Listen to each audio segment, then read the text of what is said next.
Aw yeah guys, Rivers here with Tech Connect, and what I have here is a 360-degree camera from Samsung. That's 360-degree 4K video and 30 megapixel stills.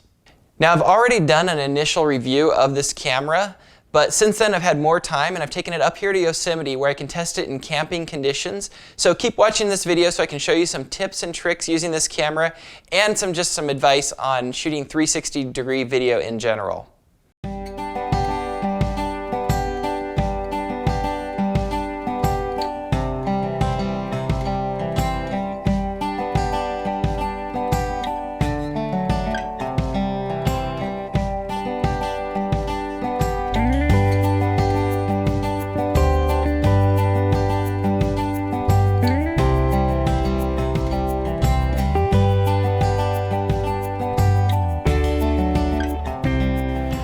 Alright guys, I'm back here at home, back from my trip to Yosemite, and I've had lots of time to shoot 360 videos with the Gear 360, and I'll put a video up with some of that footage in a little bit here. But what I wanted to talk about today is any problems that I had with the camera, some of the best practices for shooting 360 video, because 360 video is kind of hard to shoot, and some of the hardware that I use, and that really helps a lot with shooting 360 video. So I'll talk about all those. Let's start off with the problems. Now there's really only two main problems. One is I wish it had a microphone input. It just doesn't have it. That would be nice to have. It'd be cool if it had an option to turn it upside down and then have the video automatically flipped so you don't have to do that later, but you could flip that in software. But it would be nice to still have that option. And the main one is that when it shoots the video, it keeps it in this kind of raw format. It's not stitched. It's two separate 180-degree videos in one video, and you have to convert that. So what you need to do is either connect it to your phone, download the video, and then the phone has to spend about 5 minutes for every minute encoding that video, so it's kind of slow. Or you can connect it to your PC and use their Samsung 360 software, which is really just a CyberLink software, and it will stitch it into like a 360 video for you also. But the problem with that is then it's encoded it once already. As soon as you get it off the camera, it's already been encoded, so it loses some quality.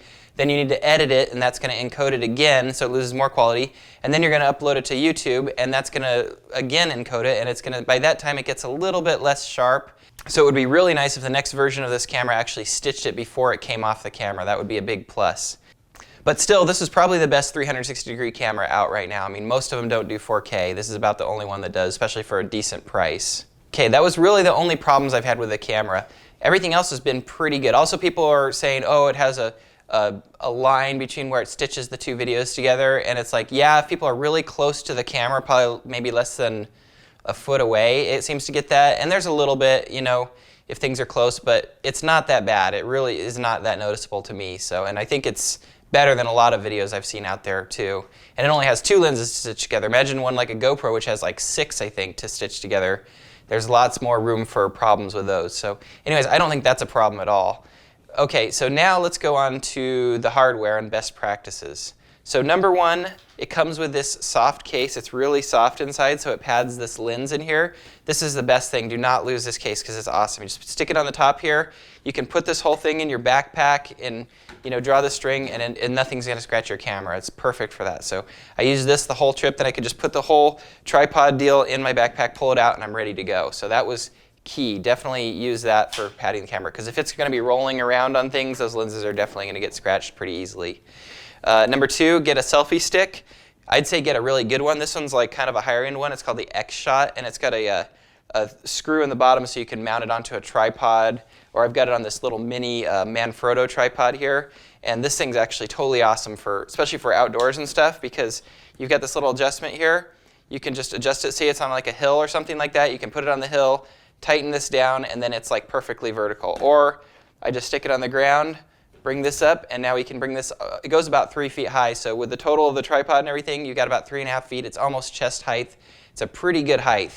Because the one that comes with it, this little tripod that comes with it, it's just, it's too small. You know, it's like if you sit it on a table, the perspective is like an ant looking at things. It's just not quite ideal. I mean, it's better than nothing. It's good for just, you know, keeping the camera from rolling around. I definitely keep it on something, but This setup right here worked really good for me, or just like a little mini travel tripod. I also have a Manfrotto Be Free that I was using to set it up a lot, and that was nice. But it's always nice to have this extending option here. And this is actually, I mean, you definitely need the selfie stick because it's really cool for going up to, like, say, a canyon, and you can like reach it out over the canyon, so you can get a really cool effect. When you view the video out over the canyon with these goggles, it looks so real. I mean, you almost can feel it. It's awesome. Now, the next thing that's nice to have is an external battery. So I've got this guy right here, and I can just clamp this onto the leg of the tripod and then have a wire go right up the bottom so that you don't see it in the 360-degree video. And the nice thing about this guy is it can be running while it's being powered off an external battery. So this is very nice to have. I also, at night, when I ran out the battery, I would charge it off this. Since I was camping, there was nowhere to plug it in. And also, this little tripod is worth mentioning. It's really cool because you just push this button and it goes exactly where you want the angle. Let go of the button and it's like locked in place really good. This is actually good for bigger cameras too. I'm shooting this with the Sony a6300 and it works great on there too. Okay, another thing I wanted to mention was you can view the videos on YouTube, but the best experience is if you view it through the VR goggles, especially the ones from Samsung on a Galaxy S6. I mean, if you view them through these goggles, to me it looks like you're just like you're there. It's the exact feeling. I mean, anywhere you look, you see it, and I just shot the video so it looked like I was just standing right there again. I mean, it's like identical. It's so cool. Okay, if you don't have a Samsung device, you can get something like this, and it's basically just like Google Cardboard. The phone just slides right in there, locks down. It's got a little magnet on here to select things, and it will get the job done. These are very cheap. I mean, you can get them anywhere from $20 to $50. They even have ones with like built-on headphones on the sides. Oh, and audio is key. Make sure and listen to audio when you do the VR. It's just not the same. Anyways, the video from this looks way, way awesome on the VR headsets. You gotta do it. It's not doing it justice if you're just watching it on YouTube. Okay, another key feature is the Gear 360 software. It basically gives you a remote connection to the camera, and you can hit the shutter from there so you can be away from the camera so you won't be in the pictures. And you can also change all the settings on the camera from the software, so it's really nice to have. Also, the camera itself has a timer on it. You can do 2, 5, or 10 seconds, which is key so you're not in the picture or video. And you can also set that timer from here, so you can hit the button and then even go further. Like I went and stood behind a tree while it was going, so I wouldn't be in the video at all. Another thing is I love the small form factor of this camera. It turned out to be really useful to have this small little camera. It's about the size of a GoPro. It doesn't get in your way at all. That's really nice to have. And by the way, if you're wondering which camera I used to shoot all that video at the intro, it's the Sony a6300. This camera is really awesome. I love the picture quality on it, especially in 4K. It looks so good. It's like kind of my main shooting camera now at this point. And the key is getting the Sony 16 to 70 millimeter Zeiss lens. That is a really nice lens, and I'll have a link to it. You can get it a little bit cheaper. You buy like a white box. Basically, it was supposed to come with another camera, but they sell it by itself, and it saves you a few $100. So it's totally worth it. That's how I bought it, and the lens has been awesome. Like, I would highly, highly recommend it. All right, guys, I'll have a link to some of the footage that I shot in Yosemite and links to all the products you saw in the video in the description down below. If you like this video, be sure and subscribe to my channel so you can see more videos like it as soon as they come out.